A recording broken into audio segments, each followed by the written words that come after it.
Hello, I'm Wendy Lindsay, one of the pastors on staff at FMC. And I know I don't need to tell you that we are navigating through some very um, uncertain and even fearful times with the coronavirus pandemic. Daily, the uncertainties keep mounting. Will I have enough food for my family? Will I be able to continue to work? Will we stay safe and healthy? Are my family and friends healthy? Um, will there be a cure or a vaccine? How much longer will we be um, sheltering in place? How soon can I get together with my family and friends? And of course, when will we be able to fellowship and worship with our church community? Well, all of these things and countless others are things that can cause us to experience anxiety and, yes, fear. Being anxious is a natural human emotion, especially when we are in times of crisis. As Christians, we know that we can find relief from that anxiety or that fear in prayer. In prayer, we can admit to God that we are afraid. We can admit that fear without fear of judgment. It's in prayer that we can also share our hopes and our dreams, our victories and our defeats, our joys and our pains. Whatever's in our hearts, we can share it with God in prayer. And just by sharing it with Him, we're saying, God, I'm going to trust you with this. In the weeks ahead, we're not going to just talk about prayer, but we're also going to explore postures of prayer, discuss their symbolisms, and see how they relate to the Beatitudes with Jesus' Sermon on the Mount. Blessed are the poor in spirit, for theirs is the kingdom of heaven. Blessed are those who mourn, for they will be comforted. Blessed are the meek, for they will inherit the earth. Blessed are those who hunger and thirst for righteousness, for they will be filled. Blessed are the merciful, for they will receive mercy. Blessed are the pure in heart, for they will see God. Blessed are the peacemakers, for they will be called children of God.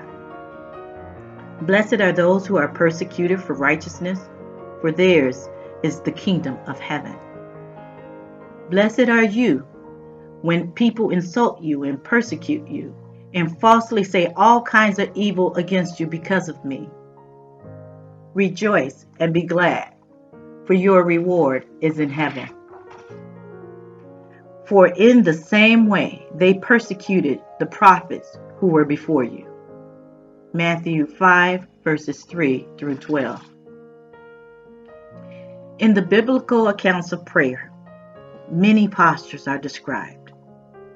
Abraham fell upon his face before God, Genesis 17:3. Moses prayed with his hands outstretched, Exodus 9, verses 27 through 29. King Solomon knelt in prayer, 1 Kings 8:54.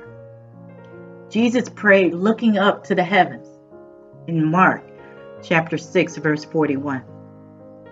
While we are not required to assume any of these positions or any position in order to talk with God, the postures further demonstrate the expression to the attitudes of our hearts.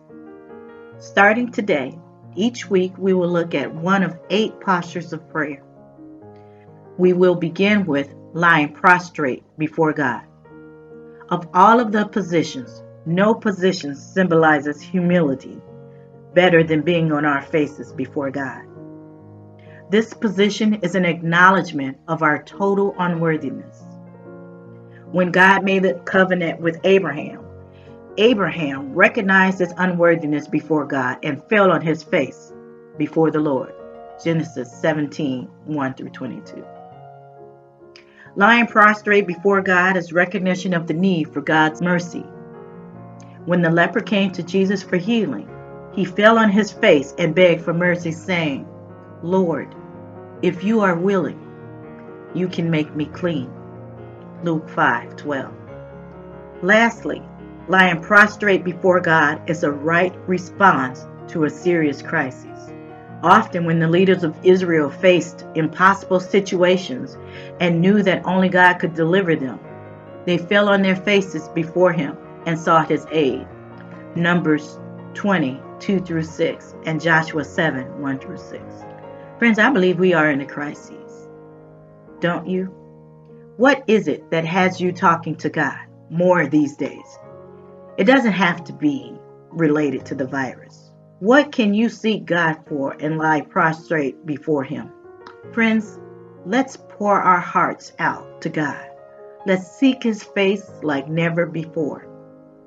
Let's trust Him with all of our anxiety, our fears. I believe that now is a perfect time to fall prostrate before the Lord. Don't you? Stay well.